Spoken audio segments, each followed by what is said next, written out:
Hi, I'm in Picton, in the north of New Zealand's South Island. This is where the ferries arrive from Wellington, and you can connect with a train, the Coastal Pacific, a train that travels 350 kilometres to the biggest city on the South Island, Christchurch. It's about a 5-hour journey and it's meant to be very beautiful. So let's go.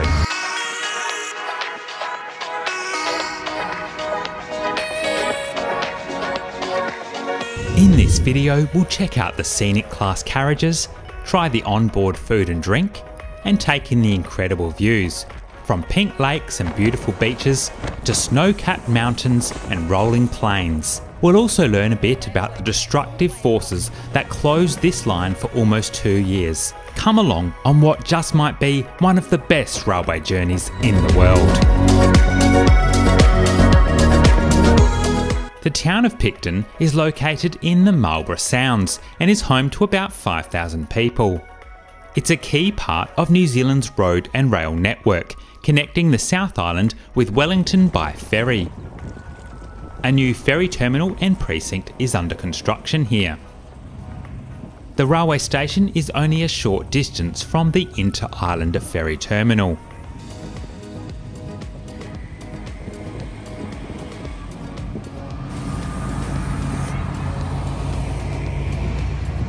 Picton Station was built in Edwardian style and opened in 1914. You need to check in at the station at least 20 minutes before departure. You'll be given a boarding pass with your seat allocation. Only small bags can be taken on board because of space restrictions. Each passenger can check in a bag weighing up to 23 kilograms. There's a Subway store here in case you're hungry. This is the service arriving from Christchurch. It's about 25 minutes behind schedule.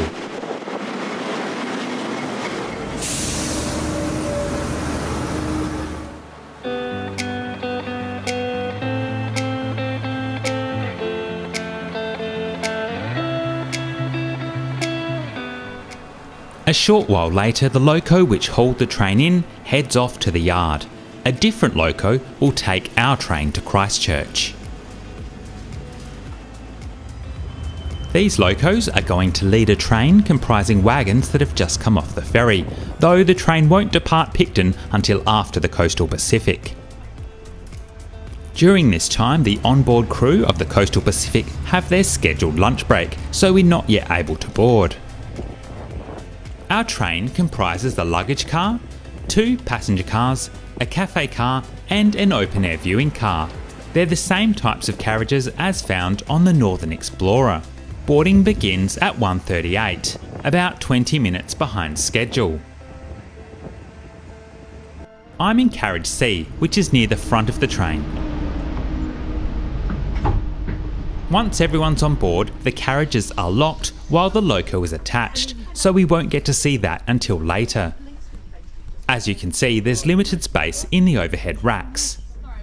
Seating is in a 2x2 arrangement, with most seats facing the direction of travel.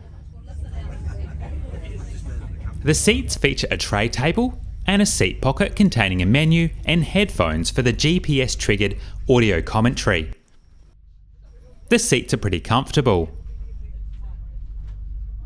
Here's where you plug in the headphones. There are 2 USB charging ports on the floor by the window. The tray tables are large and sturdy. We depart 18 minutes behind schedule.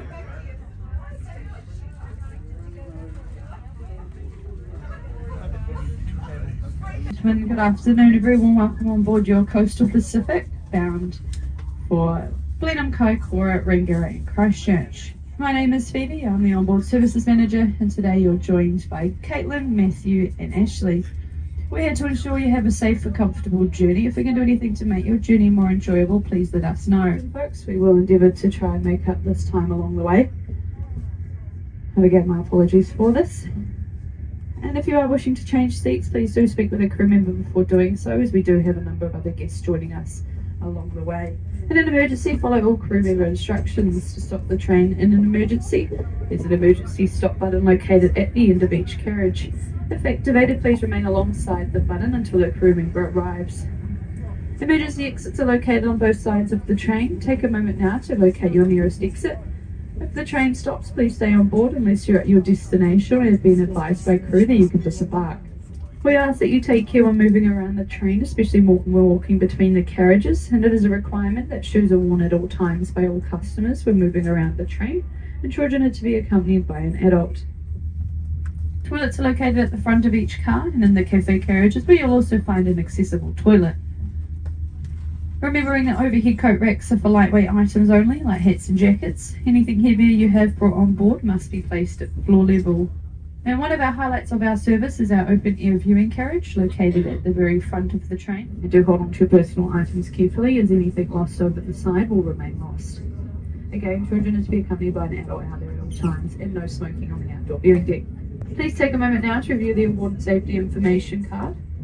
And you'll also find a headset jack and a pair of headphones for our onboard commentary system. For English, select channel 0. For Mandarin, select channel 1.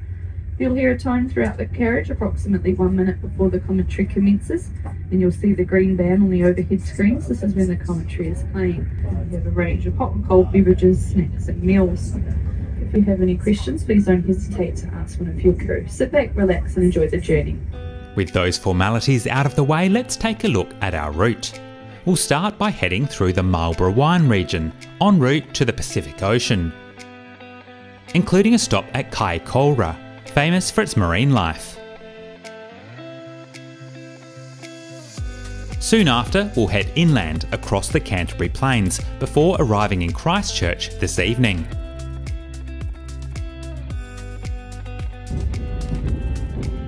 I love how green this part of the world is, and being New Zealand, of course there's sheep. On that note, it's time for lunch.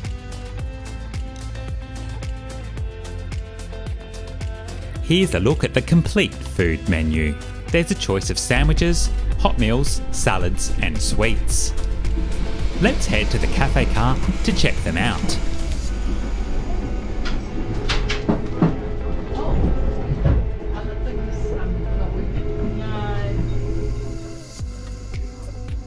The meals are pre-packaged and feature local ingredients. I'm quite hungry, so I think I'll go for a hot meal. I've heard good things about the lamb shanks. Sorry sheep. The staff will bring the meal to my seat when it's hot. I also picked up a Savy Blanc from the region we're about to travel through. It'd be rude not to.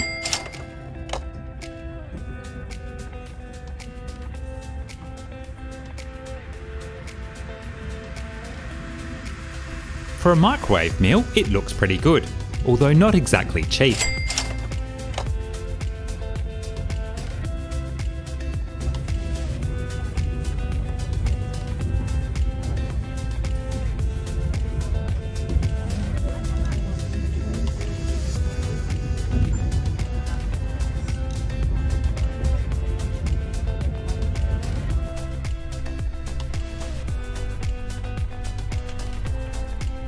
If you're a close observer, you'll see I've made an embarrassing blunder with the knife.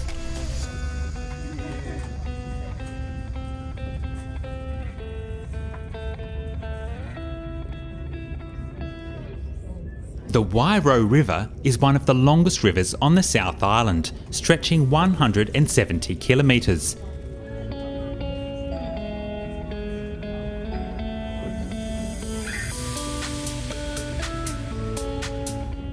The river helps sustain the Marlborough wine region.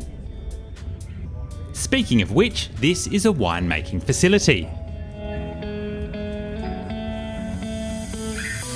And here's a toll freight facility.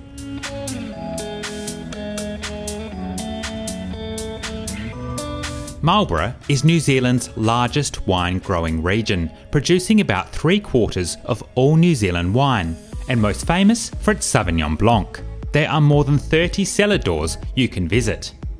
I can heartily recommend trying a local drop. Here's me wine tasting on a bike tour in nearby Renwick. The first commercial vineyards were planted around Blenheim in 1973.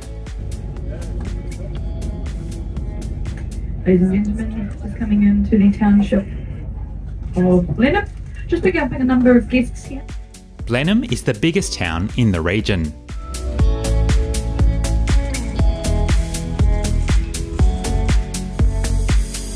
There are 106 passengers on today's service. The train can accommodate up to 170 passengers. Blenheim Railway Station dates from 1906. However, the building was moved 40 metres eastward in the year 2000 to make way for State Highway 1. The station is now home to a wine tasting venue.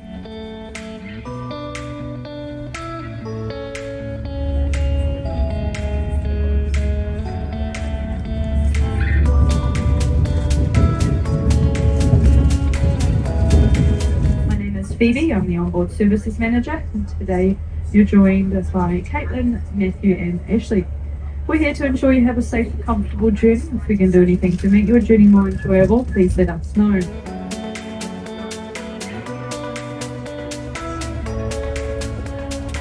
The cafe is open in carriage B. Walk towards the front. More vineyards. And that's the ding, which indicates an audio commentary is about to begin. The coast is on the other side of this range, which will cross through Redwood Pass.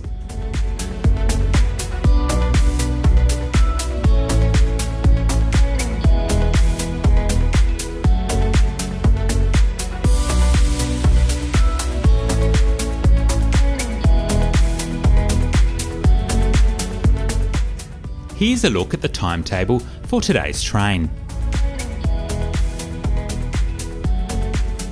As you can probably tell, we're now climbing.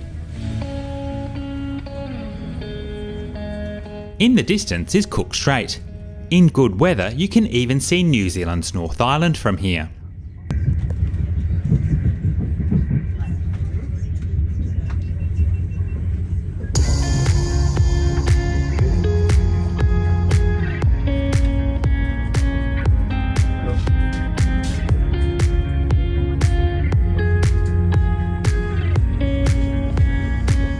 Let's head to the open air viewing car, which is at the front of the train.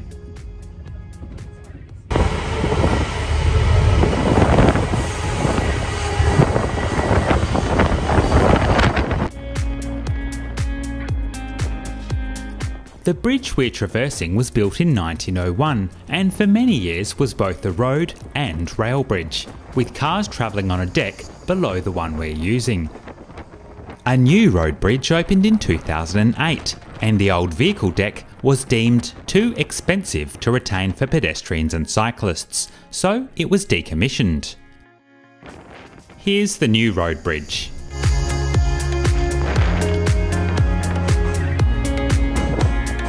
And we get a brief view of the previously double-deck bridge that we just crossed. You might guess from the manicured lawns that this is a golf course. We're now coming into the town of Seddon, which has been close to the epicentres of several significant earthquakes. That's because we're traversing a significant fault system.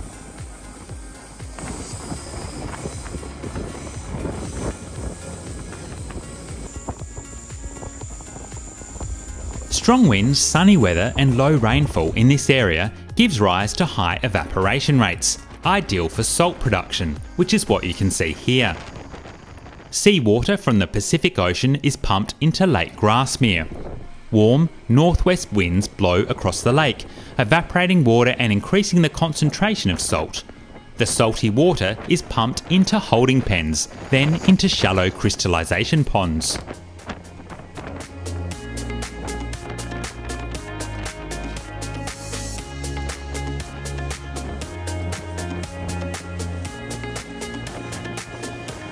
These saltworks opened in 1943.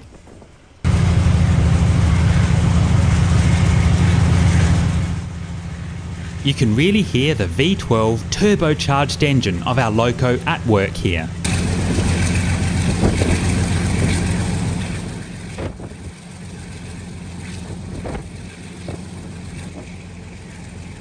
The pink to purple colour of some of the crystallisation ponds is caused by natural microscopic green algae that change to pink in the high salt concentration. The same phenomena gives the Red Sea its name. It's relatively warm here today, but in the distance we catch a glimpse of snow-covered peaks. It's just beginning. Hear you on the phone. I finally feel. There's an occasional strong whiff of diesel from the loco in front of our open-air viewing car.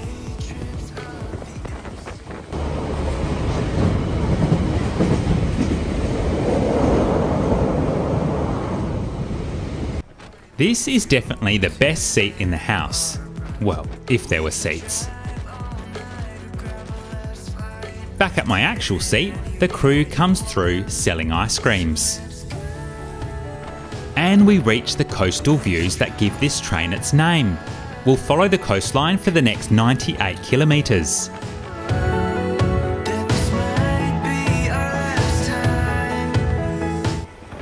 For many years, Wharenui was the terminus of the line south from Picton.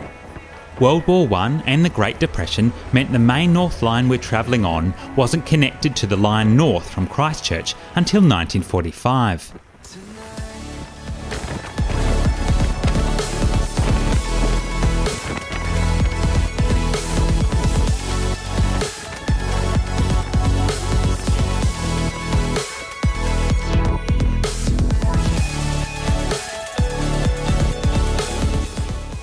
The Coastal Pacific takes just under 6 hours to cover 348 kilometres, giving us an average speed of 60 kilometres per hour. But this train is really about the scenery rather than getting from A to B as quickly as possible. Around here, we cross from the Marlborough region into Canterbury. Feels like it's just beginning. If you head east from here by boat, the first land you'll encounter is likely to be the Chatham Islands, which are 800 kilometres away. So let's go. Let's try. 'Cause we know that this might be. Here's the seating area in the cafe car, which is generally a bit quieter than the passenger cars. Time for afternoon tea, which I decided to have in the cafe car. There's a select number of seats available for patrons using the cafe. Gone for a carrot cake and a latte.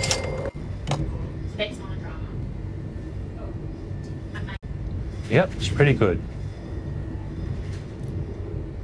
How about the coffee? Not bad. The Papatea Fault runs through this area. A major earthquake in 2016 pushed rocks near here up out of the sea, lifting them more than 6 metres. This section of rock was raised by about 2 metres, leaving the reef that had been here high and dry. In this photo, you can clearly see where the fault cut through the road and rail line. And here, you can see the uplift 1 week after the earthquake. The escarpment has significantly eroded since then. And here's another example of the devastating impact the earthquake had on the railway in this area. We parallel State Highway 1 for much of the journey.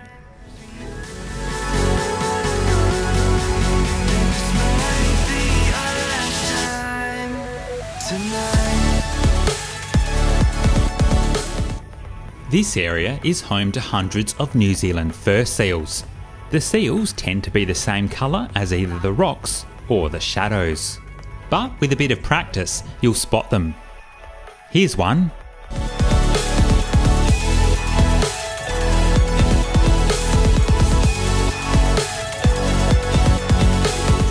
I'm back in the open air car to try and spot more seals. It can get quite loud out here. It might be worth bringing earplugs.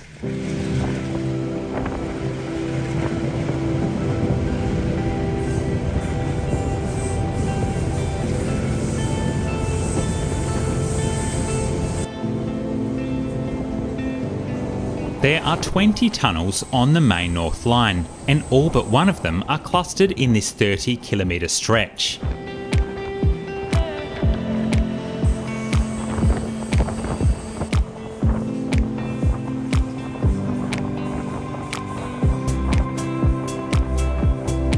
How inviting does that water look?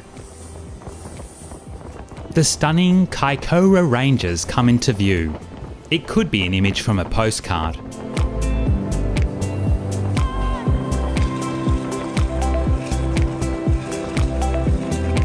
I presume the people who live here aren't too bothered about privacy.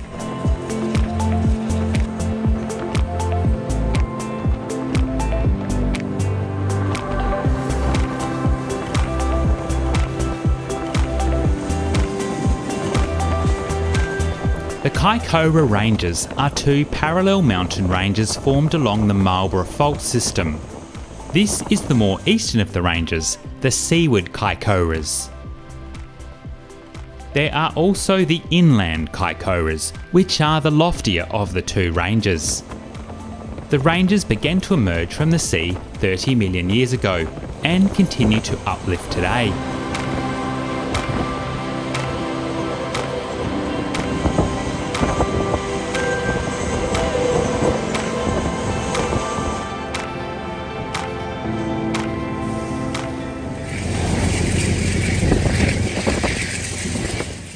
And now the town of Kaikōura comes into view, which is roughly the halfway point for our journey.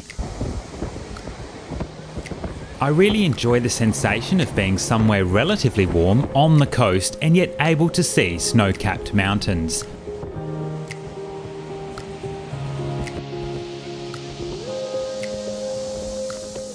Kaikōura is renowned for whale spotting and swimming with dolphins.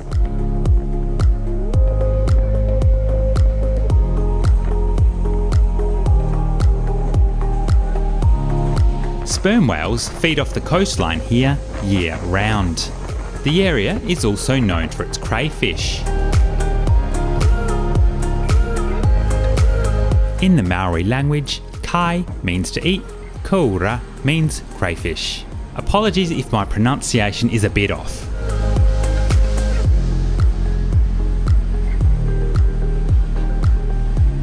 The railway station houses the town's whale watching centre. We arrive about 20 minutes late. There's normally a 10-minute stop here, but because we're behind schedule, we'll only have 5.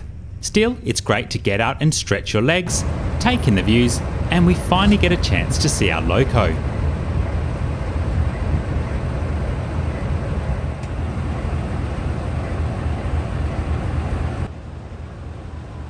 Gotta love this view. This is a seismically active area at the edge of two tectonic plates, the Australian plate and the Pacific plate. The Pacific plate is moving towards and being subducted below the Australian plate, creating these ranges.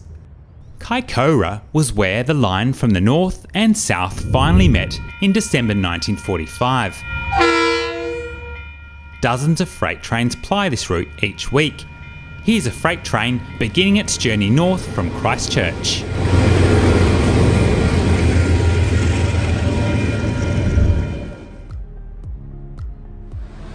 A few minutes later, we're southbound again.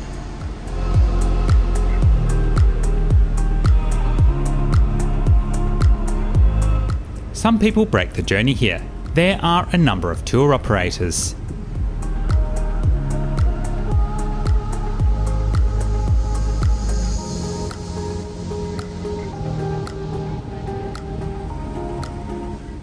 Renting a camper van is a popular option for touring New Zealand.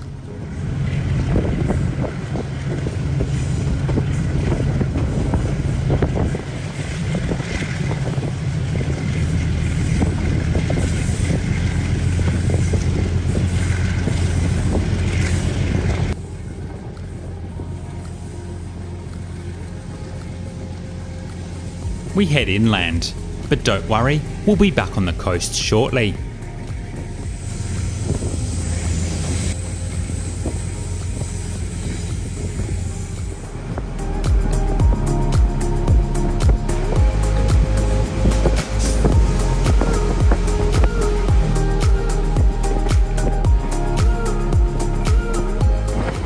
With more passengers on board and more stunning views, the viewing car gets busy.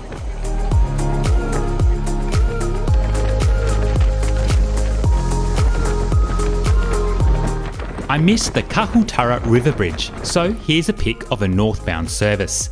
It'll be our final view of the Kaikōura Range.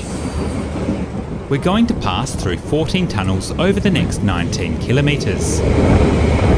It's extremely loud when travelling through tunnels.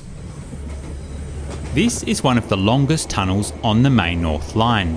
It's barrel vaulted with ventilation slits. The tunnels help avoid too many curves in the rail alignment so that reasonable speeds can be maintained, while others are built to protect the line from landslips.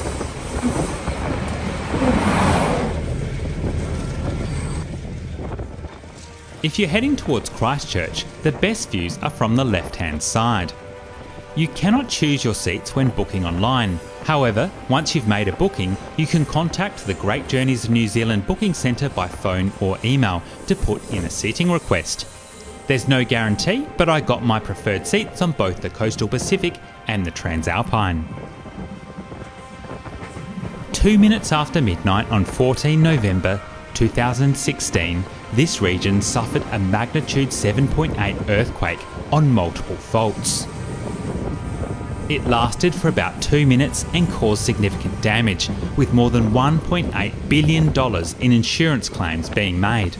Going on. A 7.5 magnitude earthquake. It was only 15 kilometres deep. Dozens and dozens of slips along the way. We saw a couple where the slip had come down and pushed the railway track all the way across the roads. Kiwi Rail has closed down all its services in the South Island, so there will be no trains running. That is definitely at the scale that we had with the Christchurch earthquake.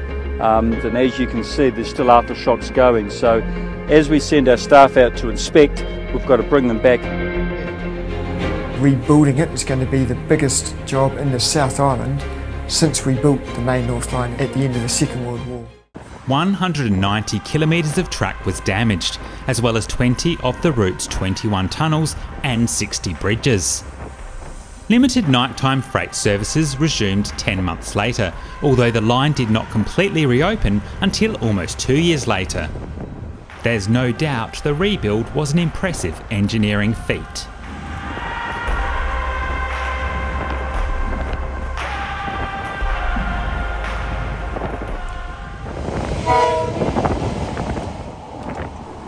I find this scenery entrancing, but if it doesn't float your boat, you can jump ahead to the timecode or use the chapter markers. The train's passing by our bedroom window. It feels like the writing's on the wall. You try your best to reassure me, but lately I don't believe you at all. It takes time to build up some kind of mountain. It takes strength just to sit and watch it fall. We can't hope that it all wasn't for nothing, but for now I will just wait out in the hall. If I can't change your mind, then I wanna change for you every single night. Pick my clothes, run my life, 'cause I wanna change for you every single night. It's better than saying goodbye. It's better than saying goodbye. I know that this all sounds self-destructive, but I'll be the first to make it work. Use your hands and control me like a puppet, because losing your love right now is worse. We can't hope that it all wasn't for nothing, but for now I will just wait out in the hall. If I can't change your mind, then I wanna change for you every single night. This region features black sand beaches, another illustration of New Zealand's volcanic history. Can't change your mind, then I wanna change for you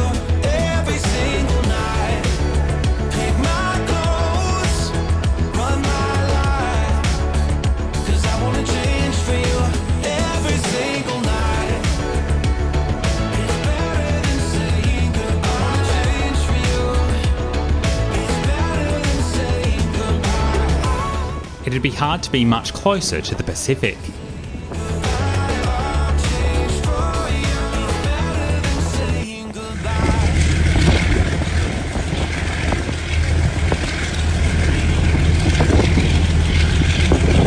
This footage gives you a sense of the scale, although unlike us, this train is headed north.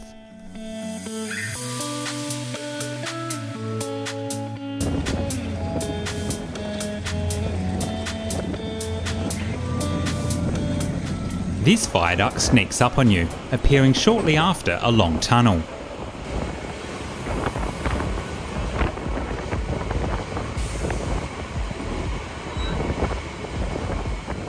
Here's footage of a freight train crossing the viaduct.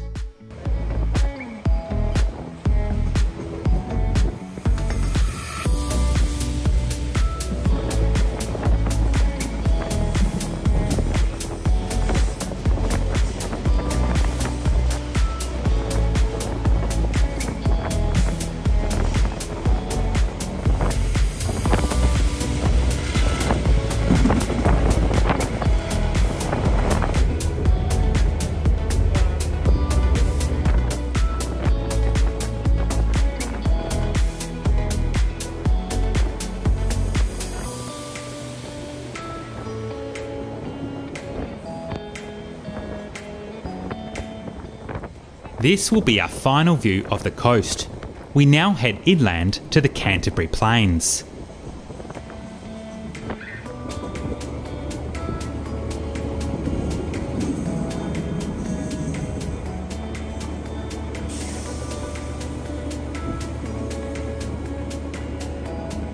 There are about 25 million sheep in New Zealand. That works out to about 5 sheep for every resident. However, that's a lot fewer sheep than there used to be. New Zealand had 70 million sheep in the 1980s.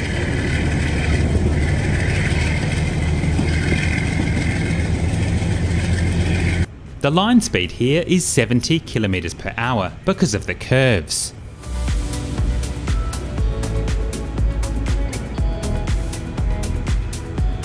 The origin of the main North Line dates back to the 1870s.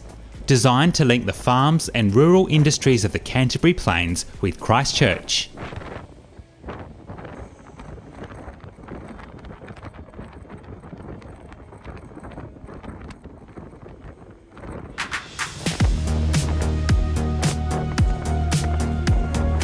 I think it's wine time.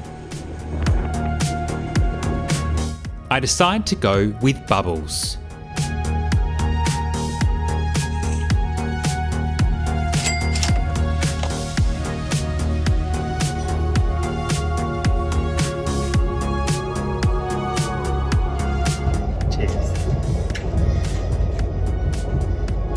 The cafe car features power sockets rather than the USB chargers you find in the passenger cars.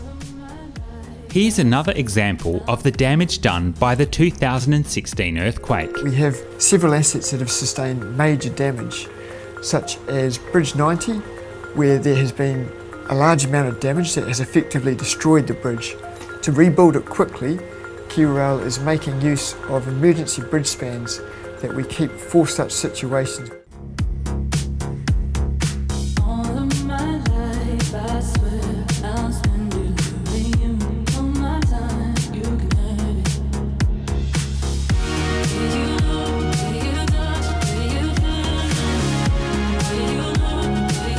We're now traversing the third longest rail bridge in New Zealand. We catch glimpses of the Spencer Mountains in the distance.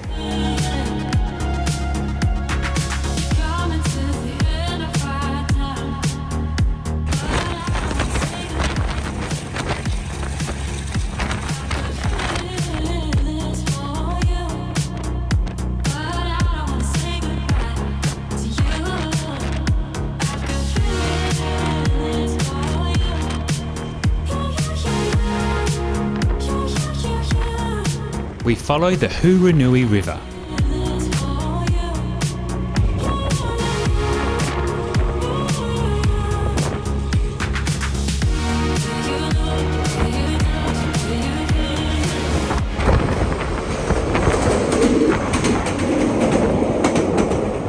The river has rapids rated Class 2 and 3 on the International Scale of River Difficulty and is popular for kayaking.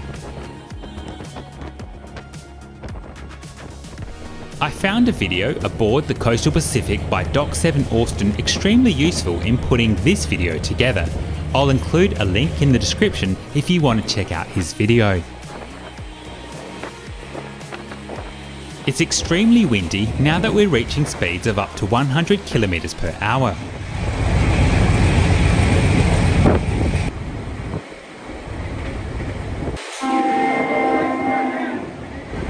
The Canterbury Plains are New Zealand's largest area of flat land, spanning 200 km north to south and 70 km east to west.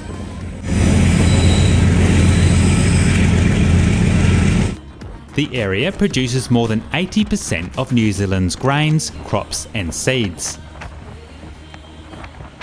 It's interesting to see how late this level crossing barrier comes down.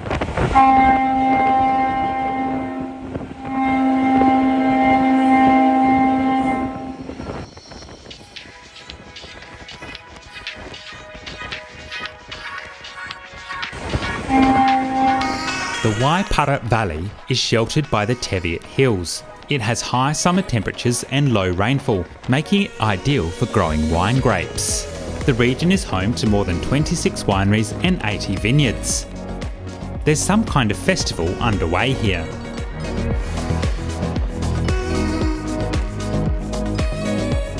This branch line was originally part of the main North Line, but was superseded by the coastal route. A section of the railway is now a heritage railway run by volunteers.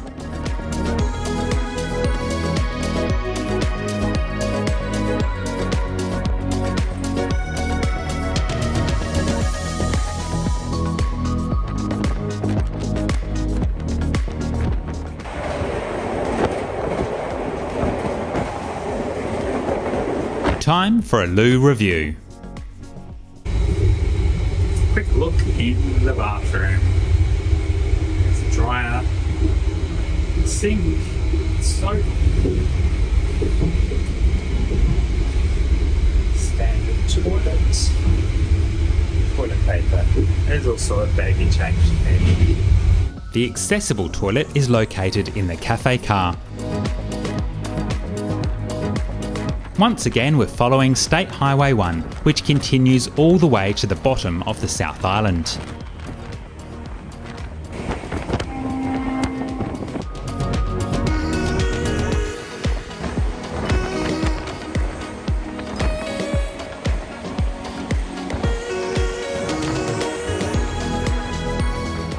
I get the viewing car to myself now the scenery has flattened out.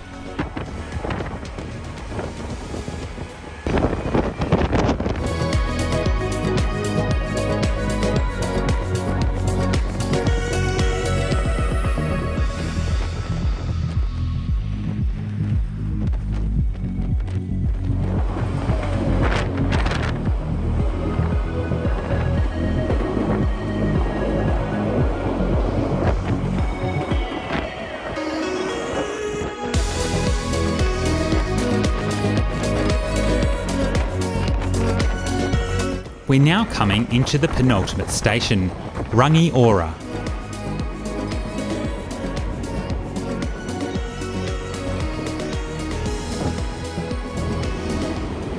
We're still about 20 minutes behind schedule.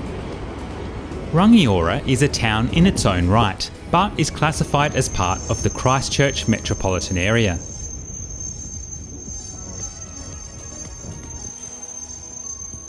The station building dates from 1909.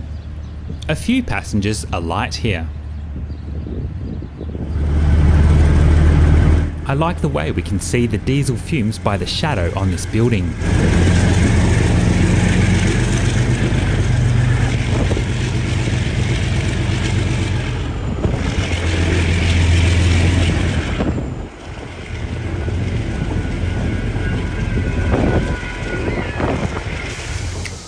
So, how much does this trip cost? A standard one-way fare between Picton and Christchurch is 177 New Zealand dollars. although slightly cheaper outside of peak season.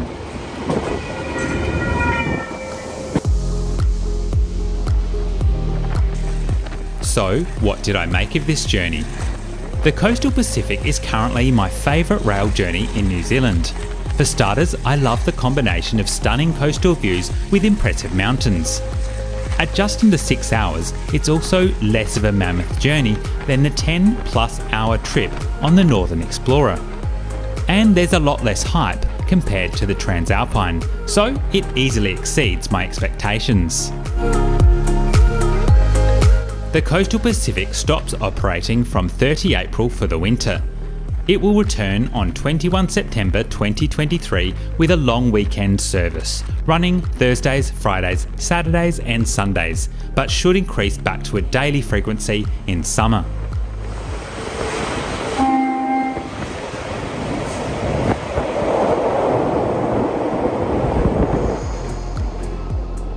The Waimakariri is one of the largest rivers in Canterbury.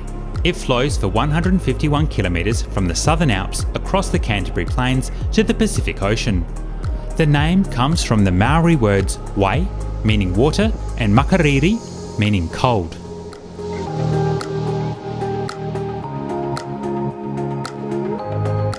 We're now just 10 kilometres north of central Christchurch, in the suburb of Belfast, named after the city in Northern Ireland.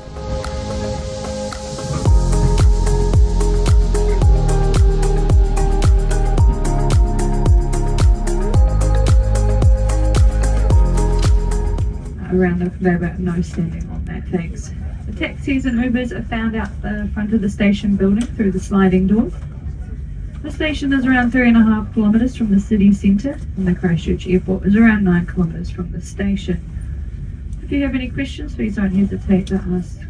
One of the crew will be waiting on the platform for you. And on behalf of myself and the rest of your lovely crew, I'd like to thank you for travelling with us on board the Coastal Pacific. It's certainly been our pleasure looking after you. If Christchurch is home, welcome home. If you're visiting or travelling through, have an enjoyable stay here in Christchurch. Good evening. The railway station is not in the city centre, but on the southwestern edge of the city. It's about 3 kilometres from central Christchurch. Also called Addington Station, the station opened in 1993. It is the third Christchurch railway station, but the first on this location. Both previous incarnations were located on Morehouse Avenue, with the 1960s station demolished after sustaining irreparable damage during the 2011 earthquake. There's a slight delay while we wait for the TranzAlpine to depart the platform. There's only a single platform at Christchurch railway station. The easiest way to book a journey on this train is through the Great Journeys of New Zealand website.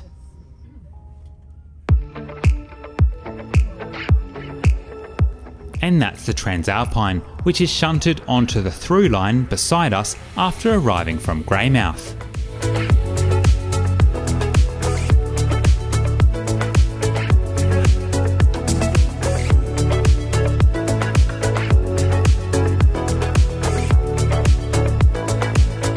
We arrive about 15 minutes late. The TranzAlpine is going to be shunted onto the rear of our train so all the carriages can be taken to the depot together. A final look at the seats. It's great how the seats align with the panoramic windows.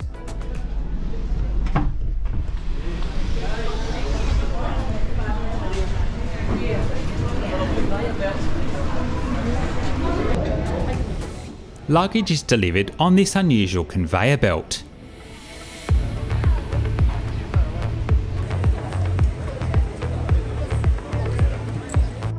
And here's a quick look inside the station.